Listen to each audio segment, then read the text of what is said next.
Bonjour à tous, j'espère que vous allez bien. Bienvenue dans ce webinaire juridique dédié aux coachs personnels et professionnels. Alors, je vous laisse le temps d'arriver et dites-nous dans le chat si vous m'entendez bien, si vous arrivez à communiquer correctement. Alors, est-ce que tout le monde m'entend? Est-ce que vous avez dans le chat la possibilité de communiquer avec moi?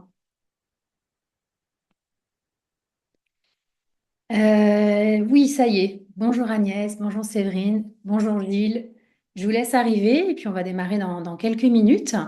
Je laisse tout le monde arriver. Voilà, super. Et puis ben, je vais vous présenter Jade Sabatier qui va m'aider à animer ce webinaire ce matin.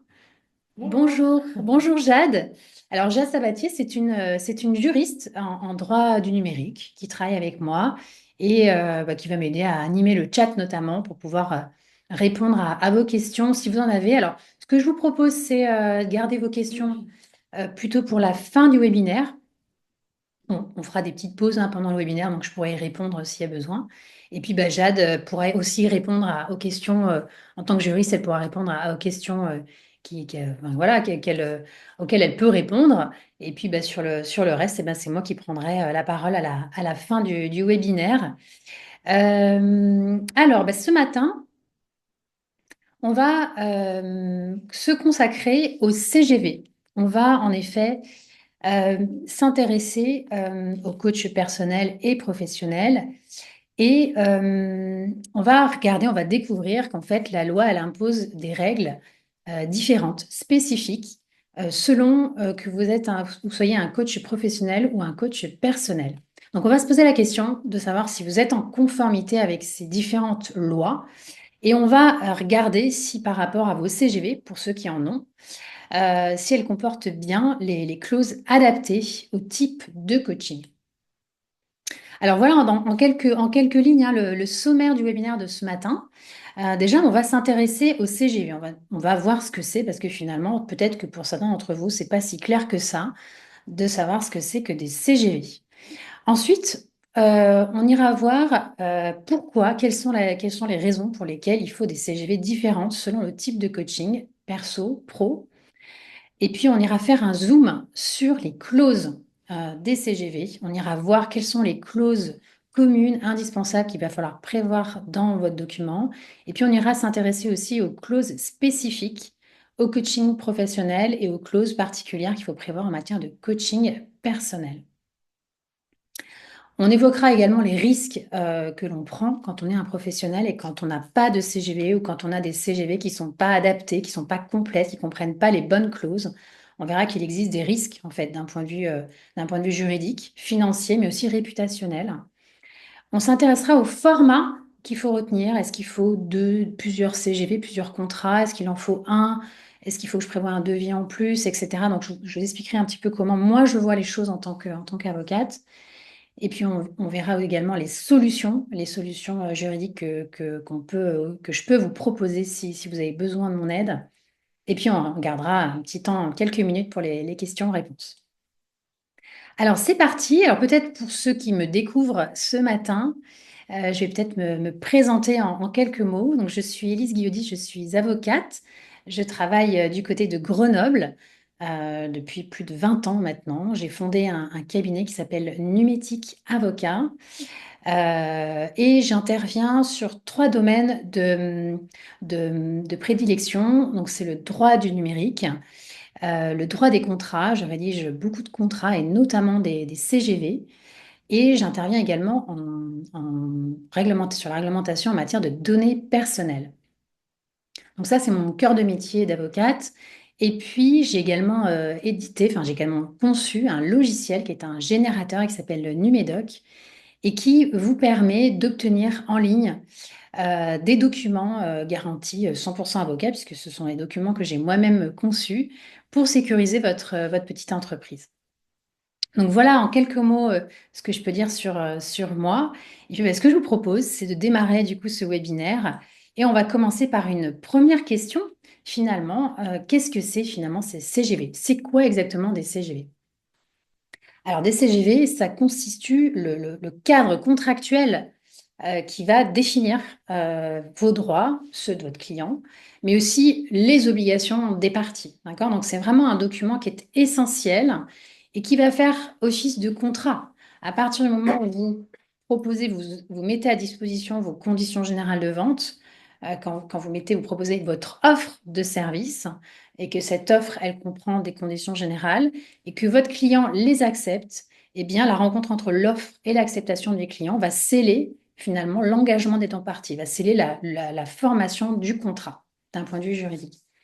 Donc, c'est vraiment un document très important et au-delà du document contractuel, il va établir le socle de confiance parce qu'en fait, à partir du moment où ce socle existe, eh bien, on sait que l'autre partie va respecter ses engagements puisqu'elle s'est engagée par écrit. Au-delà de cette définition, ce qu'on peut en dire, c'est que eh bien, ça peut être des CGV une obligation légale, d'accord? Pour la plupart d'ailleurs des professionnels, et donc pour la plupart d'entre vous, avoir des CGV, c'est obligatoire. Alors plus précisément, ces CGV, elles vont être obligatoires déjà lorsque vous proposez vos services à des professionnels, donc en business to business, d'accord, en B2B. Mais aussi lorsque vous proposez, lorsque le contrat, plus exactement, va être conclu à distance ou hors établissement avec un particulier, avec un consommateur. Donc, on est en business to consumer. Donc là, concrètement, ça va viser la plupart des situations dès lors qu'en fait l'engagement, le contrat va se créer sans pardon, le contrat conclu à distance, c'est ça, c'est quand dès lors que le contrat se crée sans la présence simultanée des deux personnes dans une même pièce, eh bien on va considérer que c'est un contrat conclu à distance. Donc dans la plupart des situations, par exemple une personne qui vous envoie un mail pour prendre rendez-vous et vous échangez par téléphone ou par visio pour conclure le contrat, ben, on va être sur un contrat conclu à distance. Contrat conclu hors établissement, c'est lorsque le professionnel va aller, par exemple, au domicile de son client. Et c'est à ce moment-là que le contrat va se conclure. Et bien là, pareil, les conditions générales de vente, elles vont être obligatoires dans ce cas-là également. Donc, vous voyez, en fait, finalement, ce qu'il faut retenir, c'est que dans la très grande majorité des cas, ces CGL vont être obligatoires. Et puis, au-delà de l'aspect légal obligatoire, les CGV, il ne faut pas oublier qu'en fait, elles ont un grand avantage d'un point de vue juridique, c'est qu'elles vont constituer un outil de protection du coach, du professionnel. Parce que c'est dans ce document-là que vous allez fixer finalement vos conditions de vente, ce que vous faites, ce que vous ne faites pas, les limites de votre responsabilité. Donc, c'est un outil de sécurité. Et ça vous protège des litiges potentiels avec vos clients. Et puis, ça vous protège aussi des amendes, puisqu'en fait, comme je vous l'ai dit, les CGV, une obligation légale. Donc, à partir du moment où vous ne les mettez pas à disposition, à partir du moment où ces CGV ne prévoient pas les clauses légales obligatoires, vous vous exposez possiblement à des amendes des autorités. Donc, voilà ce que je peux dire sur les CGV pour que vous compreniez qu'est-ce que c'est.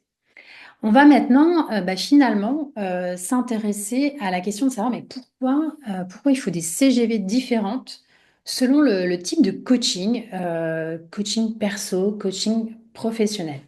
Où je veux en venir quand je vous dis ça. Alors, c'est vrai que quand on fait du coaching personnel, du coaching professionnel, souvent on va tendre à un même accompagnement dans le sens où on va avoir un coaching qui est centré sur la personne, sur l'humain, d'accord? Et l'idée, c'est de l'accompagner pour que globalement, il améliore un certain nombre de sujets le concernant. Donc, dans le coaching personnel, on va plutôt ranger les coachs de vie, les coachs en développement personnel, évidemment, les coachs qui s'intéressent aux relations, que ce soit les relations familiales, les relations conjugales, pourquoi pas le coach en image. Donc là, pour moi, ces différents types de coaching s'apparentent à du coaching personnel. Pourquoi? Parce qu'en fait, l'objectif de ce coaching, ça va être de renforcer au sens large, on va dire, l'épanouissement de privé, on va dire, la sphère privée de l'individu. D'accord? Donc vraiment, l'idée, c'est de pouvoir, par ce coaching, renforcer, par exemple, la confiance en soi la confiance en soi de la personne, améliorer son bien-être, Si la personne a des relations conflictuelles avec ses enfants ou avec son mari, bah, c'est justement essayer de dénouer les problèmes, donc améliorer ses relations personnelles, familiales, mais on reste dans la sphère privée. Donc là, pour moi, on est vraiment sur le coaching personnel. Et pour moi, ce coaching personnel, il doit être distingué du coaching professionnel. Coaching professionnel, on est aussi centré sur l'humain, sur la personne, mais l'objectif, c'est de développer on va dire la performance, l'évolution de la personne dans sa sphère professionnelle. Donc là, ce genre d'actifs de service, pardon, vont être proposés par exemple par des coachs en entreprise, par des coachs en leadership. Vous avez finalement différentes manières de vous présenter, hein. Vous allez vous proposer des services sur la reconversion de la personne, vous allez proposer un bilan de compétences, pourquoi pas de la formation professionnelle. L'idée, c'est, on est toujours centré sur l'humain, mais c'est de développer son leadership, c'est d'aider à mieux gérer son stress, c'est pourquoi pas de l'aider à résoudre des conflits d'équipe, de l'aider à réussir sa transition professionnelle ou une reconversion. Voilà, donc là, on est vraiment sur bah, finalement le coaching professionnel. Donc, vous voyez, déjà, d'un point de vue juridique, pour moi, et puis je pense qu'évidemment, vous, c'est quelque chose qui vous parle, on est vraiment sur deux natures de coaching. On a un point commun, on est centré sur l'humain, sur la personne, mais la finalité, finalement, l'objectif de ce coaching va être différente. Et à partir du moment où elle va être différente, eh bien, ça va avoir des impacts d'un point de vue juridique. Alors, vous allez me dire, c'est vrai que souvent, c'est pas toujours facile de faire la séparation claire entre un coaching personnel et un coaching professionnel. Je pense par exemple à quelqu'un, je sais pas, un entrepreneur qui vient vous voir, il a besoin, je sais pas, de développer son leadership. Et puis au cours du coaching, vous allez vous apercevoir bah, qu'en fait, il a des problèmes de confiance en lui. Eh ben, vous allez, au travers du coaching professionnel, faire un bout de coaching personnel. Donc très souvent, et c'est ce que je voulais aussi vous dire, c'est que c'est vrai, très souvent, ben, c'est pas toujours simple finalement de séparer, notamment d'un point de vue juridique, de séparer un coaching professionnel et personnel parce que ben, souvent la vie pro et la vie perso ben, s'influencent mutuellement et sont souvent, ben, du coup, les coachings sont souvent très complémentaires. Alors justement, je vais m'arrêter un instant pour vous poser la question, vous interroger. Parmi ceux qui m'écoutent ce matin, Jade, si tu veux bien lancer un petit sondage, j'aimerais bien savoir qui sont ceux qui proposent des coachings personnels, qui sont ceux qui proposent des coachings professionnels et qui sont ceux qui proposent les deux, ou aujourd'hui peut-être, ou qui possiblement dans l'avenir pourraient agir sur les deux. Donc, je vois si ce que je suis en train de vous dire, vraiment, quand je vais vous parler des clauses communes et clauses spécifiques, ça va vous intéresser. Ouais, vous êtes une majorité finalement ce matin donc on est à 70%. Vous êtes une majorité à finalement proposer à la fois du coaching professionnel et du coaching personnel. Coaching pro pur, on est à 10% et coaching personnel, on est à 20%. Super. Ok, donc ça me permet déjà d'avoir une meilleure compréhension de qui vous êtes par rapport à ceux qui se sont inscrits ce matin. Alors, je vais continuer par rapport à mon raisonnement parce que vous l'avez compris, hein, je vais rester sur le raisonnement juridique et je vais vous expliquer que bah, finalement, quand on est un coach, quand on fait un coaching personnel, eh ben, on va pas avoir le même client, hein, et on va pas avoir le même cadre légal à respecter. Quand on va, que lorsque, enfin, quand on est un coach professionnel et quand on va s'adresser à un professionnel.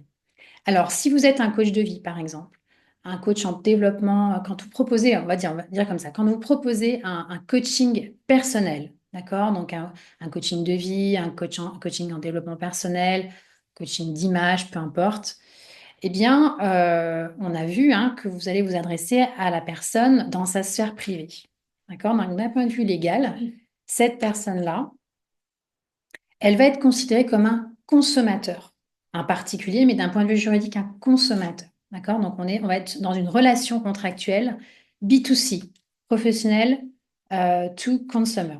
D'accord? Et donc, quand on va être dans cette relation contractuelle, eh bien, on va avoir un cadre légal qui va principalement être composé du Code de la consommation. Le Code de la consommation, il vise à fixer des règles que doivent respecter les professionnels lorsqu'ils adressent leurs produits, lorsqu'ils adressent leurs services à des consommateurs. D'accord? Donc là, quand vous êtes dans cette relation contractuelle, vous devrez respecter les règles du Code de la consommation. J'ai ajouté le Code de la santé publique. Alors, ça n'est pas un code qui vous vise directement. Le Code de la santé publique ne vise pas directement le coaching personnel. En revanche, dans le Code de la santé publique, on va trouver des dispositions qui sont en lien avec la santé des personnes. Et quand on fait du coaching personnel, ben, on est à la frontière de la santé. D'accord? Donc, il va falloir veiller et donc intégrer dans votre relation contractuelle des clauses, on va le voir ensuite, qui vont prendre en compte un certain nombre de dispositions du Code de la santé publique. Pourquoi? Parce qu'il va falloir veiller à protéger la santé de la personne. D'accord? Et donc, quand on est dans cette relation contractuelle, eh bien, il va falloir prévoir, si j'en reviens au titre du webinaire, les CGV, il va falloir prévoir des CGV B2C, d'accord, qui vont prévoir des clauses spécifiques et conformes au Code de la consommation, conformes au Code de la santé publique. Si on propose, à contrario, un coaching professionnel, donc là, par exemple, vous proposez je sais pas moi, à un entrepreneur individuel ou à une société, donc à un dirigeant dans société, un coaching orienté sur le leadership, par exemple, ou un coaching orienté sur la gestion du stress. Eh bien là, on est vraiment dans une relation contractuelle B2B, d'accord, entre deux professionnels.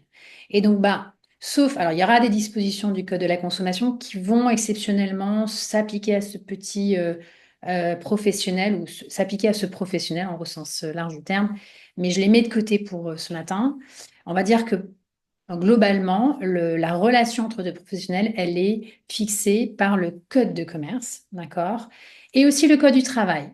Le code du travail, parce que lorsque vous proposez un coaching professionnel et que votre client, bah, c'est l'entreprise qui va vous mandater pour intervenir, par exemple, au service de leurs salariés, de ce salarié, par exemple, je sais pas, pour intervenir sur une mission de cohésion d'équipe, il va falloir prendre en compte les règles du Code du travail qui s'imposent à l'employeur. D'accord? Donc, sur le coaching que vous allez proposer, il va falloir prendre en compte un certain nombre de règles du Code du travail. Et donc, on va être sur une relation B2B, de CGV B2B avec des clauses spécifiques entre deux professionnels. D'accord? Donc, voilà, à ce stade du webinaire, c'est ça qu'il faut bien avoir compris, de ne pas confondre.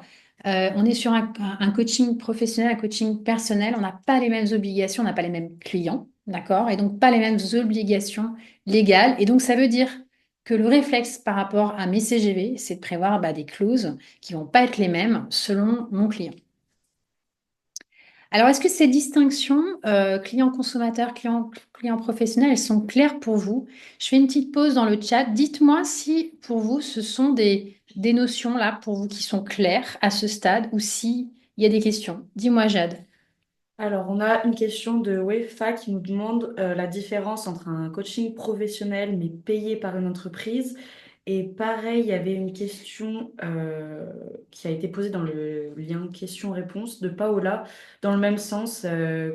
Comment on fait la différence entre coaching personnel professionnel quand on est payé par une entreprise et quand on fait de l'individuel ou du collectif? Ok. Alors, si on est payé par une entreprise, d'accord, ça veut dire que pour moi, le client, d'accord, c'est l'entreprise. Et si elle vous paye avec ses fonds professionnels, j'aurais tendance à considérer que ce sera un élément qui va tendre à à confirmer la relation B2B. D'accord? Mais je dirais que si vous avez un doute finalement sur la finalité du coaching, moi ce que je vous invite à faire, c'est demander au client dès le premier rendez-vous quelle est la finalité du coaching. D'accord?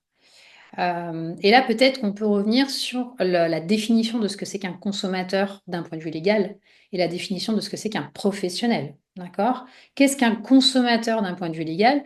C'est toute personne physique, d'accord? Donc ça exclut les sociétés, d'accord? Toute personne physique qui agit à des fins professionnelles, d'accord? Donc la personne, si elle vient vous voir avec une finalité, d'accord? personnelle, je vous ai dit professionnelle, mais c'est personnel, dans ce cas-là, on va considérer elle sera un consommateur.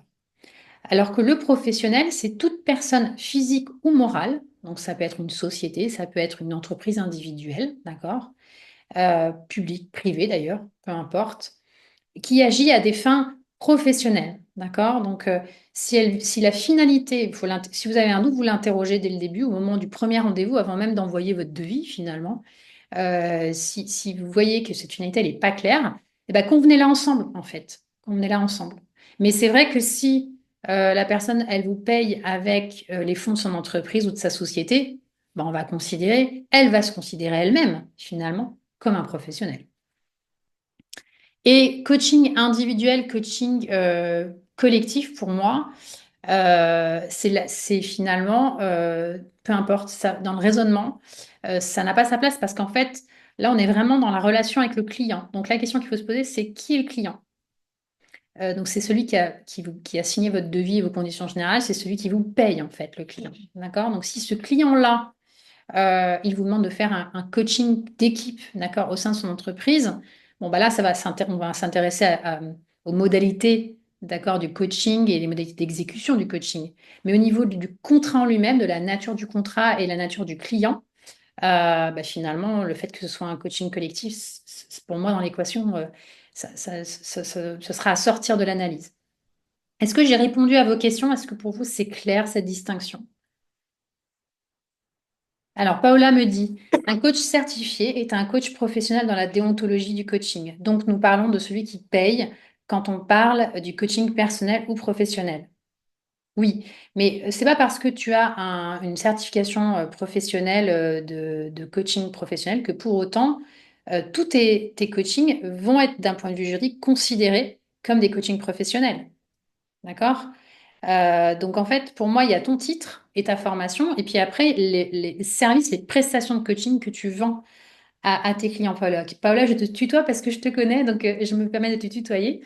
Donc ça veut dire que très concrètement, si moi demain, je te demande un coaching, je sais pas, je te demande de me faire un coaching personnel pour dénouer mes problèmes de, je sais pas, de confiance en moi, voilà.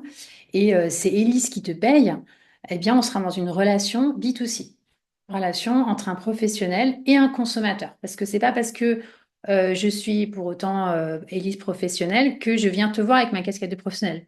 Là, c'est vraiment, si ma finalité, mon intention quand je viens te voir, c'est une intention vraiment privée, d'accord? Eh bien, on sera dans une relation B2C. Alors, si c'est un particulier qui paye, même si c'est la finalité du coaching est professionnelle, euh, encore une fois, là, si c'est le particulier, si la finalité du coaching, elle est professionnelle, en fait, interrogez votre client, d'accord? J'ai envie de dire, finalement, cette analyse, elle doit se faire au cas par cas, client par client, en fonction de la nature du coaching, d'accord? Que vous allez proposer, mais surtout de la finalité avec laquelle votre client vient, d'accord? Et quand on a un doute, quand on a un peu une zone grise, par exemple, je sais pas, imaginons qu'on prend l'exemple d'un salarié d'une entreprise, d'accord, qui vient vous voir et qui va vous payer un coaching directement, d'accord? Donc, c'est le salarié est un client direct du coach, dans mon exemple. Alors, le salarié, c'est quand même quelqu'un qui est professionnel, on va dire. Mais là, je dirais que dans ce cas-là, qui est un peu en zone grise, moi, je vais considérer qu'on va appliquer les règles du Code de la consommation. D'accord?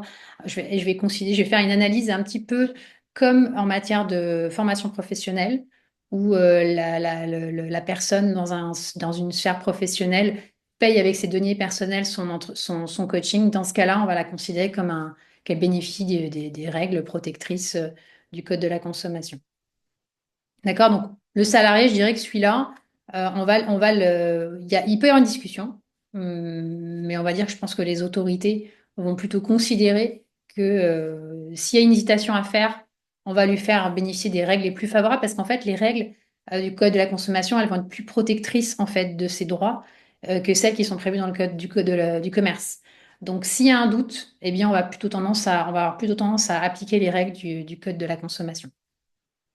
Allez, ce que je vous propose, c'est finalement d'avancer sur ces CGV, parce que voilà, maintenant que les choses sont peut-être plus claires par rapport à la finalité du coaching et au type de client, l'idée, c'est de pouvoir vous présenter les clauses. On va aller voir les clauses communes, les clauses spécifiques qu'il va falloir prévoir dans vos CGV.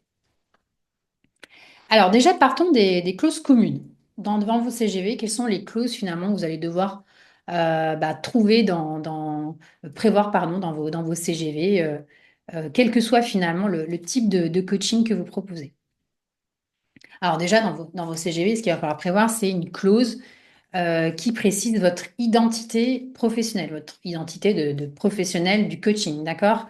Donc, dans cette clause, mentionnez bien toutes les informations relatives à votre identité professionnelle, d'accord? Votre nom d'entreprise, votre numéro d'immatriculation professionnelle. Si vous êtes en société, mettez bien la forme de société, son capital social, le siège de l'entreprise, si vous êtes soumis à la TVA, etc. Et dans cette clause, vous pouvez aussi faire preuve de transparence sur vos formations et vos titres, d'accord? Paola parlait tout à l'heure de son titre de coach certifié, d'accord? Je pense que tu dois avoir le titre RNCP. Eh bien, n'hésitez pas à l'indiquer. De la même manière, si vous êtes un coach de vie, par exemple, et que, donc là, pour moi, à ma connaissance, il n'y a pas de certification reconnue par l'État, il n'y a pas de certification professionnelle qui existe en matière de coaching de vie. Ce sont des métiers qui sont autorisés. On peut se dire coach de vie, d'accord? C'est pas le terme de coach n'est pas un terme réservé. En revanche, ce serait faux de dire coach de vie certifié, d'accord? Parce qu'il n'y a pas de certification en matière de coach de vie.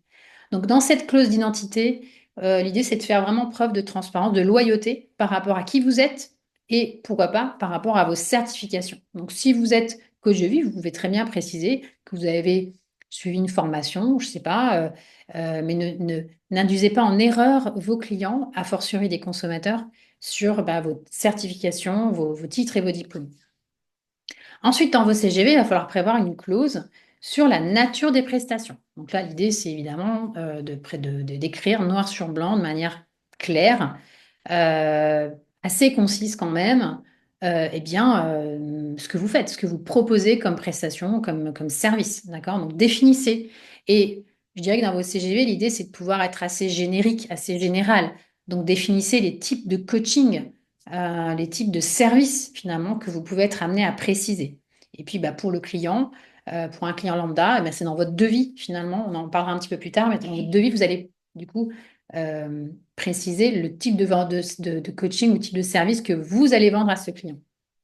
Et dans vos CGV, l'idée c'est d'être assez général finalement sur les différents types de services et différents types de prestations que vous proposez. Indiquez également dans vos CGV la durée du contrat, la durée d'engagement. Ça peut être intéressant de pouvoir se dire, par exemple, est-ce qu'on est sur une durée indéterminée? D'accord, donc tant que les parties souhaitent travailler ensemble, eh bien, elles travaillent ensemble. Ou est-ce qu'on est sur une durée d'engagement? Finalement, on oblige le client, et aussi on s'oblige soi-même, sur une durée fixe. D'accord, je ne sais pas, par exemple, 6 mois avec 6 séances, une séance par mois.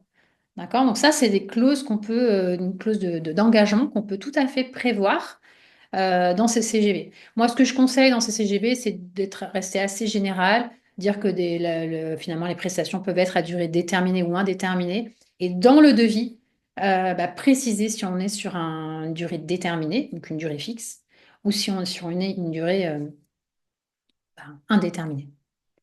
Dans votre CGE, vous allez aussi préciser les modalités de réalisation du coaching. Est-ce que je fais des coachings, est-ce que je peux faire des coachings en individuel, en groupe? Si vous faites les deux, évidemment, marquez que vous pouvez faire les deux.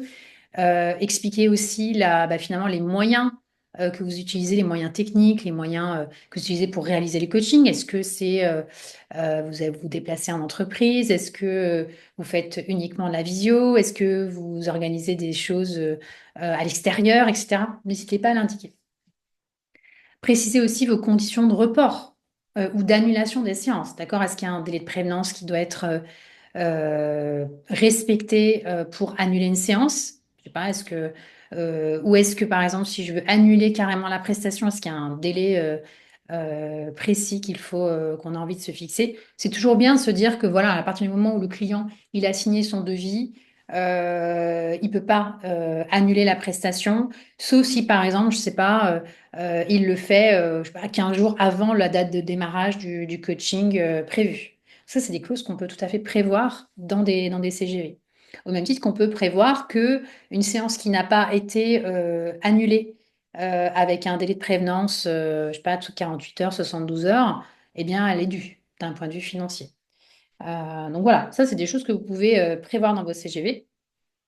Indiquer aussi, j'ai mis les conditions financières. Pour moi, on est vraiment sur des clauses communes. L'idée, c'est d'être transparent sur vos prix. Donc, vos comptes, est-ce qu'on est sur des tarifs forfaitaires, par exemple, ou est-ce qu'on est sur un taux horaire ou un taux journalier? Indiquer aussi la composition de vos prix. Est-ce que vous êtes soumis à la TVA? Est-ce qu'il y a des frais, comme par exemple des frais de déplacement ou des frais d'outils ou des frais annexes qui viennent en plus se rajouter à votre tarif? Précisez quelles sont vos conditions de paiement. Est-ce que vous utilisez le virement, le chèque, l'ACB, voilà. Là, c'est une clause où vous allez devoir être finalement la plus précise possible, le plus précis possible par rapport à vos conditions financières. Voilà, il y aurait d'autres clauses que je pourrais passer en revue, clauses communes qui posent pour moi, qui posent pas de difficultés, obligation des parties. On va prévoir par exemple que le client s'engage à collaborer tout au long du coaching et s'engage par exemple à avertir le professionnel si par exemple il a un problème de santé, s'il a un handicap, s'il a une difficulté, de manière à ce que vous puissiez vous réagir. Si la personne ne vous dit pas les choses, vous pouvez pas les deviner. Mais ça, c'est bien de le préciser dans les CGV, d'accord? L'obligation de collaboration du client, l'obligation d'information du client. Par rapport au prestataire, l'idée, c'est de pouvoir peut-être écrire dans vos CGV le fait que vous vous engagez à assurer, à faire vos meilleurs efforts pour que la prestation se passe dans les meilleures conditions possibles, notamment d'un point de vue sécurité, aussi d'un point de vue qualité. Donc ça, c'est des clauses assez standards qu'on va pouvoir prévoir dans des CGV. Évidemment, respecter la réglementation sur les données personnelles, j'en parlerai pas plus ce matin, mais on pourrait consacrer un webinaire dédié sur cette question du RGPD. En tant que professionnel, vous traitez nécessairement des données personnelles, ceux de la personne que vous coachez, d'accord? Et des données personnelles parfois sensibles, parce que la personne va vous raconter plein de choses sur sa vie personnelle, et dès lors que vous les stockez, dès lors que vous en prenez note, d'accord? Vous êtes un acteur de traitement de données personnelles et vous devez respecter les obligations du RGPD. Donc, dans vos CGV, c'est bien de prévoir une clause qui va fixer, finalement, qui va préciser la manière dont vous traitez, stockez, conservez les données. Et clause de confidentialité, évidemment, ça peut être bien aussi d'en prévoir une dans vos CGV, même si ça, évidemment, ça va de soi que vous garantissez la confidentialité.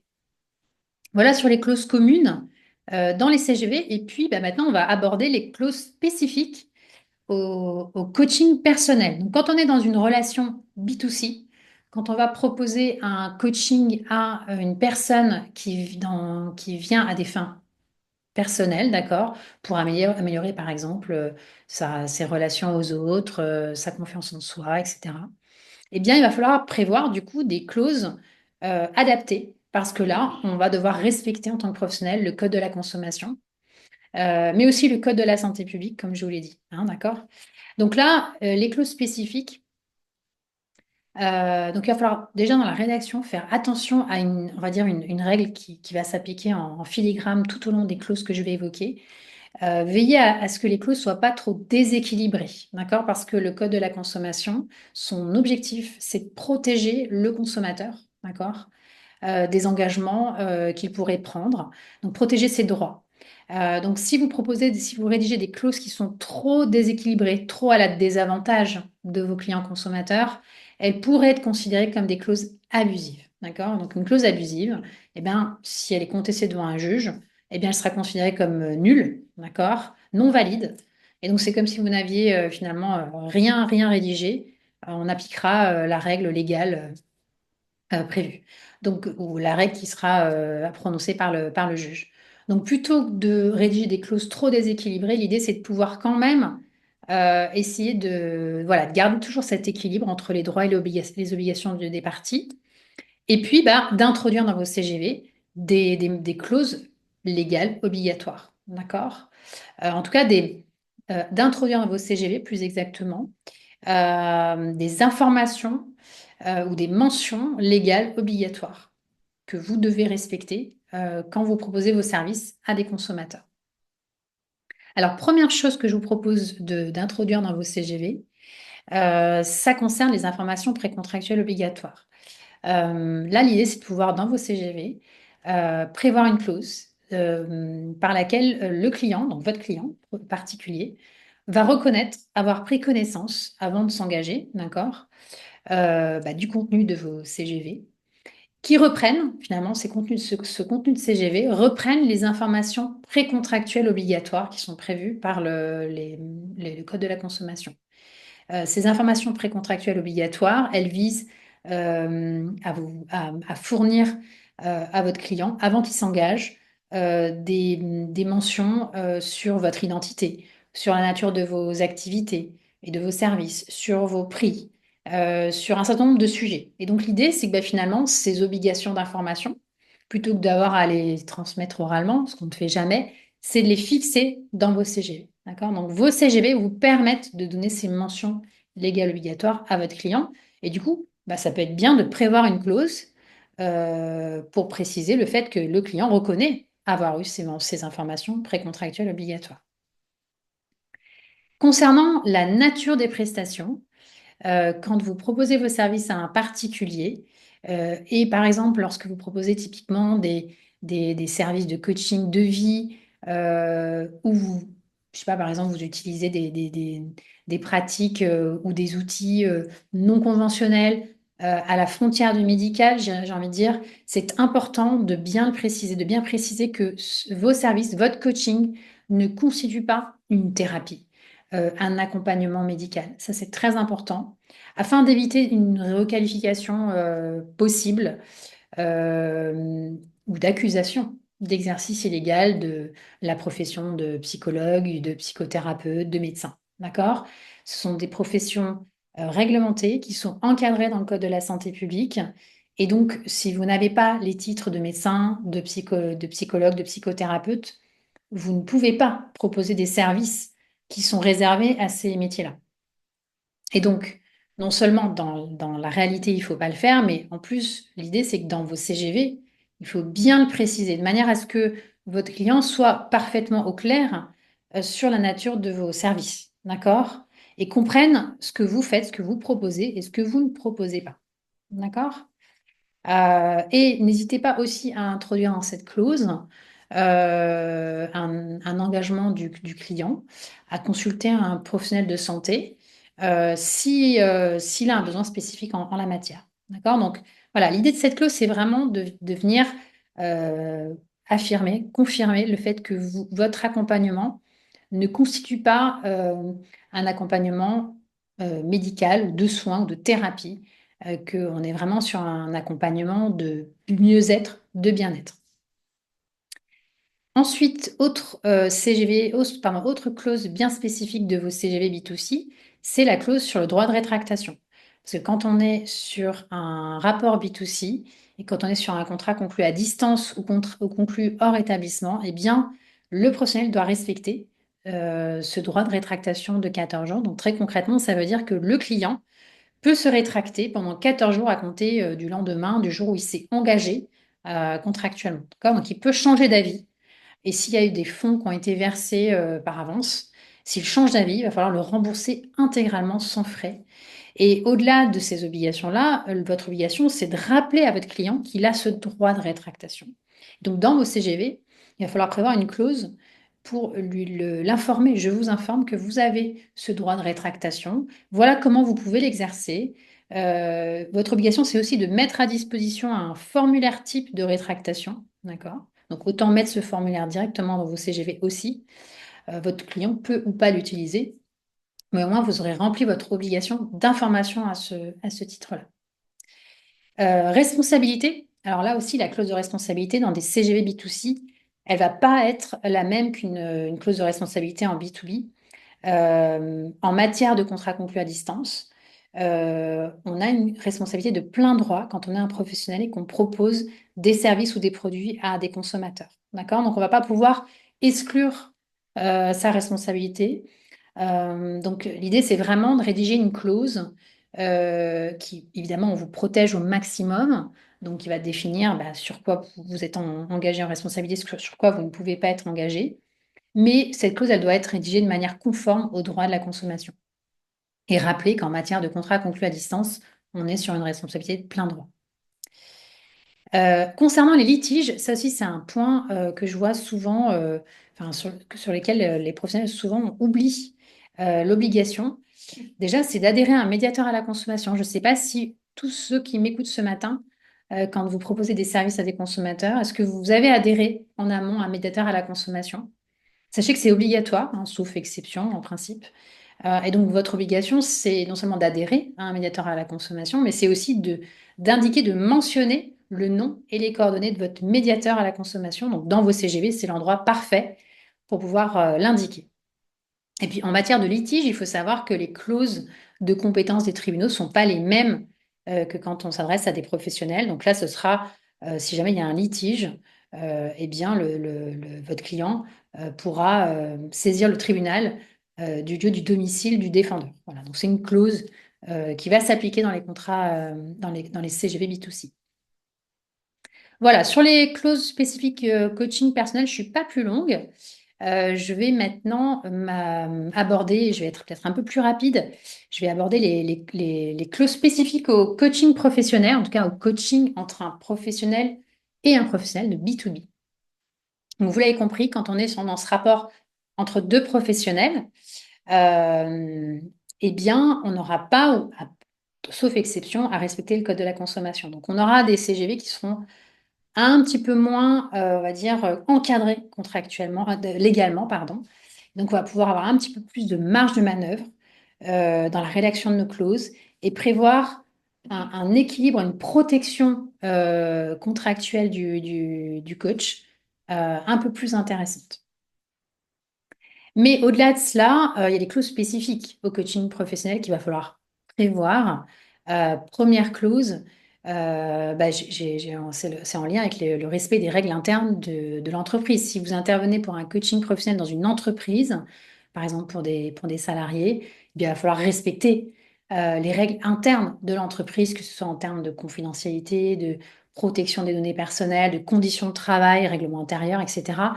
Donc là-dessus, souvent, vos clients professionnels seront un peu plus exigeants sur vos engagements. Donc c'est bien de prévoir une clause adaptée par rapport à ces exigences de manière à rassurer votre client professionnel.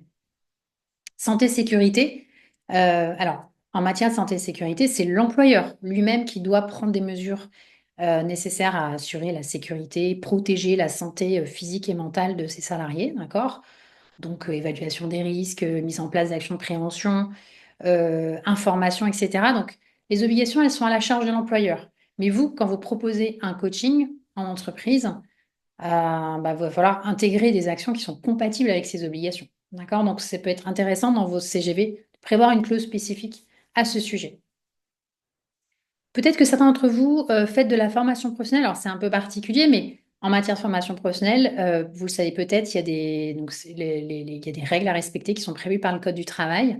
Il y a des clauses spécifiques, enfin, en tout cas, il y a des obligations spécifiques à la formation à respecter, par exemple, en matière de contrat de formation. Donc, lorsque c'est la personne qui finance elle-même sa formation, il y a un délai de rétractation de 10 jours à respecter. Donc là, typiquement, l'idée, c'est que vos CGV, elles intègrent en fait ce délai de rétractation de 10 jours. Alors, attention, je vous ai parlé de 14 jours en matière de contrat conclu à distance. Quand les deux délais de rétractation se superposent, eh bien, on fera application du délai le plus long.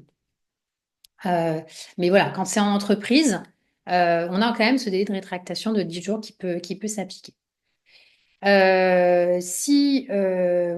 Puis dans vos cellules, ça peut être bien aussi de rappeler au niveau des formations la certification Calliope, si le financement s'est fait par le CPF ou par un autre organisme, prévoir une convention et un contrat de formation. Et l'idée, c'est que vos CGV, elles viennent s'appliquer en plus. Donc, il ne faut pas qu'elles prévoient des clauses qui soient contradictoires avec les règles du Code du travail et contradictoires avec les clauses des contrats et conventions de formation. Donc, tout ça doit être quand même bien harmonisé. Et puis, quand on est dans un rapport B2B, On a des obligations spécifiques en matière de facturation et de paiement, d'accord? Donc, on a des délais de paiement, par exemple, par défaut qu'il va falloir respecter. Donc, par défaut, c'est 30 jours, hein, d'accord? Si rien n'est prévu. Après, contractuellement, on peut prévoir au-delà, hein, d'accord, jusqu'à 60 jours max. Et puis, il y a des mentions obligatoires à prévoir, donc des délais de paiement, et ils doivent figurer dans vos CGV et aussi dans vos factures pour pouvoir être applicables. Et puis aussi, il va falloir respecter et prévoir les règles sur les pénalités de retard, d'accord? Et l'indemnité forfaitaire pour frais de recouvrement. Donc là, il y a des mentions bien spécifiques qu'il va falloir intégrer dans vos CGV B2B. Je vois l'heure passer, donc je ne vais pas forcément développer ce point-là, mais si vous avez des questions tout à l'heure, je reviendrai avec plaisir. J'avance. Voilà les clauses communes et spécifiques dont je voulais vous parler ce matin dans vos CGV. Je vais en parler en un mot parce qu'en effet, quand on n'a pas des CGV ou quand on a des CGV qui ont des clauses qui ne sont pas adaptées, d'accord, notamment en matière B2C, hein, parce qu'on a vu qu'il y avait beaucoup d'obligations légales à respecter dans ces CGV B2C, ben, on prend des risques, évidemment. Et donc, quels sont-ils ces risques? Ben, il y a différents risques. Je dirais qu'il y a des risques financiers, des risques juridiques et des risques réputationnels. Donc déjà, il faut savoir que si j'ai des CGV, si j'ai pas de CGV ou si j'ai des CGV qui sont pas adaptés ou qui prévoient des clauses qui sont pas bonnes, je suis passible de sanctions, d'amendes, si jamais je fais l'objet d'un contrôle de la DGCCRF, par exemple. Non-respect du droit de rétractation, clause abusive, absence d'informations sur le médiateur, pratiques commerciales trompeuses. Les textes sont vraiment très nombreux sur ce sujet-là, donc il y a vraiment matière à amende. Donc voilà, vigilance sur ça. Ensuite, ce qu'il faut se dire, c'est que c'est clair que si on n'a pas de CGV, ou si on a des CGV vraiment bas de gamme, si jamais il y a un conflit, ça va être plus compliqué, évidemment, à gérer, d'accord? Parce que si vous avez défini les conditions de réalisation des prestations dans un mini livre de vie et que après tout le reste a fait l'objet de discussions, d'échanges, bah, ça peut être difficile en fait finalement de prouver ce qui était convenu. Et donc ça peut faciliter la contestation. Donc attention à ça. Si vous avez rien prévu ou prévu peu de choses sur l'annulation, le remboursement, ben, sans clause spécifique, on pourrait se retrouver dans des situations où le client va exiger un remboursement, même après les séances effectuées. Donc ça peut vous mettre en difficulté par rapport à des remboursements ou des impayés. Engagement de responsabilité, ben là, pour moi, c'est une clause qui est hyper importante dans vos CGV. S'il y a bien une clause en termes de sécurité juridique, hein, j'entends, qu'il faut prévoir dans vos CGV, qu'il faut vraiment travailler, c'est celle-ci, d'accord? L'idée, c'est d'éviter qu'on se retrouve avec des engagements de responsabilité illimités, sans plafond, si jamais il y a un souci. D'accord? Donc, vraiment hyper important de bien encadrer cette clause de responsabilité. Et puis, risque de requalification en thérapie légale, oui, si on propose un coaching de vie, par exemple, un coaching qui s'apparente à une pratique de soins non conventionnels, et qu'on n'a pas clairement indiqué la nature de nos activités, on n'a pas clairement indiqué qu'on était sur une activité de bien-être, un service de bien-être, et pas un service de soins, on va dire, hein, il y a un risque de poursuite potentielle des autorités. Alors, je m'arrête un instant. Dites-moi, Jade, si tu veux bien lancer un petit sondage pour savoir, à ce stade-là, par rapport à ce qu'on s'est dit, est-ce que vous, par rapport à votre pratique, est-ce que vous avez déjà des CGV? Est-ce que vous pouvez me dire si vous avez des CGV ou pas? Voilà, ça me permettra aussi de mieux me rendre compte. Euh, Ouais, bah c'est 50-50. Ok, c'est intéressant de le voir. Ouais, non 53, donc on a quand même une majorité de personnes, 56% non et 44% oui ont des CGV. Ok, super. On va s'attacher maintenant à voir bah, finalement qu'est-ce qu'on fait au niveau de ces CGV. D'accord? Donc maintenant vous avez compris les clauses, en tout cas dans les grandes lignes. L'idée, c'est de pouvoir eh bien, voir comment les rédiger. D'accord? Comment rédiger des CGV qui sont solides et juridiquement sécurisés. D'accord? C'est vraiment la question. Alors déjà, moi, mon conseil, c'est vraiment d'éviter, si vous pouvez, les modèles génériques. D'accord? Donc des CGV qui s'appliquent à tous les services ou à toutes les prestations de services ou ou des ventes de produits, c'est vraiment pas personnalisé et adapté, d'accord, à vos activités spécifiques de coach, d'accord? Et vous avez vu, entre le coaching perso et professionnel, vous avez vu les différences.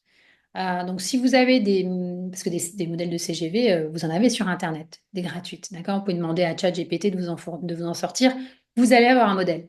Pourtant, est-ce que ce modèle-là, il est bon? Est-ce que c'est adapté? D'accord? Donc, vraiment, moi, mon conseil, c'est vraiment de vous encourager à prévoir, ou en tout cas, à vérifier dans les CGV que vous avez, si vous avez des clauses adaptées à vos métiers, à votre pratique de coaching et selon que vous faites du coaching pro, perso, voir vraiment si vous avez les clauses adaptées. Et si, évidemment, vous avez un doute, si vous savez pas faire, évidemment, ce que je vous encourage, c'est de faire appel à un professionnel parce que ça s'invente pas. D'accord? Ça ne s'invente pas. Et même si les IA font des choses géniales, hein, elles font aussi elles donnent aussi beaucoup d'âneries. D'accord? Donc, ça remplace pas les conseils et la validité par un expert du droit. Alors, par rapport à ça, justement, est-ce que déjà tu peux lancer le sondage 3? Parce que ça peut être intéressant de voir bah, finalement par rapport à ceux qui m'ont répondu, oui, j'ai des CGV. Est-ce que vous pouvez me dire si vous savez, vous pensez qu'elles sont adaptées? Est-ce qu'elles sont adaptées à vos pratiques de coaching? Alors voilà. Donc ça peut être intéressant. Donc là, je vois, donc, mes CGV sont-elles adaptées à mes activités de coaching? Oui, à 63, à 50%. Ça baisse un petit peu. Non, à 20%. Donc non, je sais que mes CGV ne sont pas adaptés à mes activités de coaching à 20%. Et on a, je ne sais pas, à 30%. D'accord? Donc en effet, on va dire qu'il y a la moitié des personnes qui m'écoutent ce matin savent ou ne savent pas, en tout cas ne peuvent pas affirmer aujourd'hui qu'elles ont des CGV adaptés à leurs activités de coaching. OK. Donc c'est quand même intéressant d'avoir ce sondage pour vraiment mieux cerner bah, vos besoins par rapport à ça. Euh, donc on va parler des solutions dans un instant que je peux vous proposer. Mais avant de parler de mes solutions, peut-être vous dire un mot par rapport au format parce qu'on pourrait se dire, bah, finalement, je prévois deux types de CGV. Si j'ai deux types de coaching, deux types de clientèle, je pourrais avoir des CGV B2C et des CGV B2B. Mais la question, bah, finalement, c'est de savoir est-ce qu'il en faut deux ou est-ce qu'on pourrait pas finalement tout fusionner dans un seul document, dans une seule CGV, on va dire des clauses communes, des clauses spécifiques quand mes clients sont des professionnels, des clauses spécifiques quand mes clients sont des particuliers, des consommateurs. Moi, je pense que donc tout est possible. C'est vraiment vous qui choisissez finalement la formule qui vous arrange la mieux. Mais je pense que pour des questions de praticité, d'accord, de simplicité administrative, il me semble que le format une version qui cumule tout me semble être le meilleur des formats. D'accord? Donc l'idéal, ce serait d'avoir un devis qui décrit vraiment précisément ce que vous vendez à un client. D'accord? Et pourquoi pas qui précise aussi la finalité du coaching. D'accord? Personnel, professionnel, pour dans le devis, finalement, clarifier si on est sur un rapport B2B ou B2C. Ça peut être hyper intéressant de le préciser dans son devis. Dans son devis, on va fixer les modalités de réalisation de la prestation, ses conditions, son prix, les délais, etc., etc. Est-ce qu'on est sur un coaching individuel, collectif? Est-ce qu'on se déplace? Dans le devis, on va vraiment être précis sur ce qu'on vend. Et ce devis, on va le rendre indissociable. Donc, on va renvoyer, on met finalement à la suite du devis nos CGV B2B, B2C. D'accord? Moi, je dirais, c'est le format contractuel qui me semble le plus simple finalement et le plus sécurisant par rapport à vos activités si jamais vous êtes amené à travailler avec les deux types de clientèle. Voilà ce que je voulais vous dire sur les CGV et je vais passer au... Ah oui, si, il y a un point hyper important. Une fois qu'on a nos CGV, ce qui est super important et souvent je vois que vous l'oubliez, enfin parfois, c'est de les transmettre à vos clients. Donc en effet, c'est important de les joindre à votre devis, d'accord? Si elles restent sur votre ordinateur et que vous ne les communiquez pas à vos clients, ben, en fait, elles ne sont pas du tout opposables à vos clients. Donc elles ne feront pas du tout partie du contrat. D'accord? Donc c'est super important de ne pas oublier de les joindre à votre proposition commerciale ou à votre devis. Allez, je vais vous parler de mes solutions, puis ensuite on va garder quelques minutes pour les questions. Alors, pour ceux qui ont besoin d'un accompagnement professionnel, j'ai trois solutions que moi, je peux éventuellement vous proposer selon où vous en êtes par rapport à vos CGV. Alors, pour ceux qui ont déjà des CGV, mais qui ne savent pas en fait, qui ont un doute sur leur fiabilité, sur est-ce que ces CGV contiennent bien les clauses qui vont bien, dans ce cas-là, ce que je peux proposer moi, c'est un premier diagnostic. D'accord? Donc, on échange et je vais regarder vos CGV. Et je vais pouvoir vous donner un premier avis. Donc, je fais une lecture du document, je identifie s'il y a des oublis, s'il y a des risques juridiques par rapport à ce qu'on va se dire au téléphone ou en visio. Et ensuite, je vous ferai des recommandations par rapport à votre document. Je vous dirai s'il faut le reprendre ou pas. En revanche, dans cette formule-là, je ne vais pas rédiger, je ne vais pas reprendre la rédaction de vos CGV. D'accord? Je vais vous donner un premier avis, mais au moins, ça vous permet de voir si finalement, vos CGV, elles sont OK à peu de choses près. Et puis, si je vous donne des recommandations, vous pouvez rajouter une clause ou deux. Ou si, il faut les refaire, en fait. Ou s'il faut reprendre tout de zéro. Ça, c'est la première solution que je peux proposer. La deuxième solution, alors elle concerne ceux qui n'ont pas de CGV. Ou alors ceux qui ont des CGV, mais vraiment, ils savent que ça, c'est des modèles, c'est un modèle, un template qui a été pris un peu à la va-vite et qui, voilà, et qui ne s'est pas adapté. Dans ce cas-là, pour ces gens-là, ce que vous pouvez faire, c'est utiliser mon générateur en ligne, Numédoc, dont j'ai parlé au début du webinaire. Donc, ce générateur, c'est moi-même qui l'ai conçu. Et ça vous permet d'obtenir directement depuis mon site internet des CGV qui vont être personnalisés, adaptés en fonction, donc adaptés à vos métiers de coach pro, perso, hein, d'accord? En fonction des réponses que vous aurez apportées à un questionnaire juridique que j'ai élaboré. D'accord. Donc, c'est moi qui ai élaboré le questionnaire, c'est moi qui ai élaboré le contrat, les CGV. Et l'idée, c'est de pouvoir vraiment avoir, grâce à mon générateur, des CGV B2B, B2C qui soient vraiment adaptés à vos métiers de coaching et qui va pouvoir prendre en compte vos modalités de réalisation des prestations, coaching individuel, collectif, durée d'engagement, etc., etc. Et puis évidemment, toutes les clauses obligatoires dont j'ai parlé tout à l'heure sur le droit de rétractation, sur le médiateur à la consommation, etc. Donc ça, c'est intéressant. Alors, il faut savoir par rapport à ces CGV coaching, je suis en train de les construire. Elles sont toutes nouvelles, c'est un nouveau produit que je sors. Donc, je vous fais une offre de lancement dont vous pouvez profiter parce que j'ai pour objectif de les terminer à la fin juin, cette modélisation des CGV coach dans mon générateur. Et donc, je vous propose, si vous êtes intéressé, une offre de lancement jusqu'à la fin du mois de mai. Je dis fin juin, c'est fin mai. Pour pouvoir bénéficier de cette offre de lancement, il faudra bien me communiquer le code promo que vous voyez sur la slide, de manière à pouvoir bénéficier des 50% et donc de l'offre de lancement. Donc ça, c'est ma solution numéro 2. Utiliser mon générateur, ça vous permet quand même d'avoir des CGV à un prix accessible et directement ensuite depuis les générateurs Numédoc. D'accord? Donc rédigé par moi-même et adapté à vos coachings pro-perso. Ça, c'est ma deuxième solution. Et la troisième, j'en parle parce que parfois, je vois que eh bien, le coach, il a d'autres activités où il sort un peu du cadre habituel.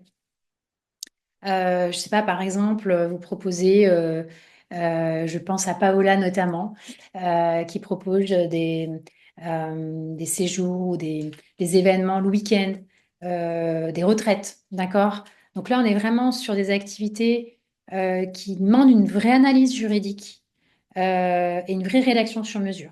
Hein, typiquement, quand on fait de la formation professionnelle, quand on fait des activités de retraite, il y a des réglementations particulières à vérifier. Donc voilà, ça demande vraiment une analyse et un travail sur mesure. Et donc là, si vous avez besoin, si vous sortez un peu d'un cadre classique, celui en tout cas que j'ai évoqué aujourd'hui, vous pouvez me demander un devis sur mesure.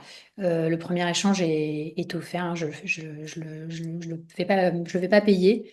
Et ensuite, c'est sur devis, je vous dirais, bah, finalement, en fonction de des activités que vous avez, comment je peux rédiger des CGV et donc à partir de donc c'est à partir de 1 200 euros. Voilà, en général, ce sont mes tarifs quand je fais la rédaction sur mesure. Voilà, donc vous trouvez mes trois solutions juridiques dédiées au coach sur mon site internet. Je vous ai mis la page web qui est dédiée et le QR code que vous pouvez directement flasher pour y arriver.